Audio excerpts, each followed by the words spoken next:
আসসালামু আলাইকুম। আজকে আমি একটা পুরনো ফ্রেমকে নতুন ফ্রেমে লুক দিব। কিন্তু এটা কতদিনের পুরনো তা জানি না।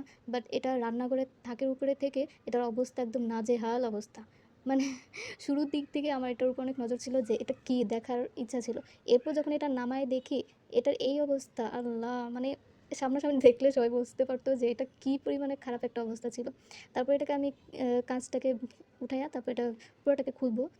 বোর্ডটা যেহেতু কাগজে ছিল তো বোর্ডটা তো নষ্ট হয়ে যেতে পারতো, এই জন্য হচ্ছে বোর্ডটা সরাই পর ফ্রেমটা ক্লিন করে তারপর এখন এটাকে ব্ল্যাক কালার করব। ব্ল্যাক কালার করে এই যে আমার এক হেল্পার হুমায়রা বুড়ি ওই আমাকে হেল্প করতে আসছিল। সে একদম ২ হাত দিয়ে রং করা শুরু করে দিছে।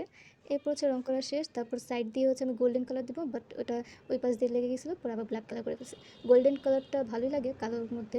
গোল্ডেন কালারটা করার পর হচ্ছে এটাকে আমি এখন, এই যে এটা ছিল মেন ওই কী বলে ফটোটা, তো এটা অনেকটাই নষ্ট হয়ে গেছে। ভাবলাম যে ওইটা হচ্ছে অন্য কোনো ক্রাফট করব।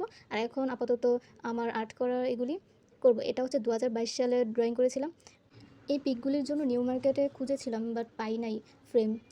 এরপরে দেখছি কোনটা ভালো লাগে বেশি। তো আমার কাছে এটাই ভালো লাগলো, এজন্য এটাই সিলেক্ট করলাম। এখন হচ্ছে সেটিং করার। ছাদে ভিডিও করতে যাওয়ার একটাই সমস্যা যে যেকোনো একটা কিছু নিতে আমি ভুলেই যাই। এখানে হচ্ছে আমি গ্লু নিতে ভুলে গেছিলাম। গ্লু গান নিয়ে গেছি ঠিকই, আমি ভেবেছিলাম হয়তো এখানে গ্লু গানটা লাগানোর জায়গা থাকবে, কিন্তু নাই। এরপর এখানে বাচ্চাদের মতন শুরু করে দিয়েছি। এই তো আমার ফ্রেমের ফাইনাল লুক। তো কেমন হয়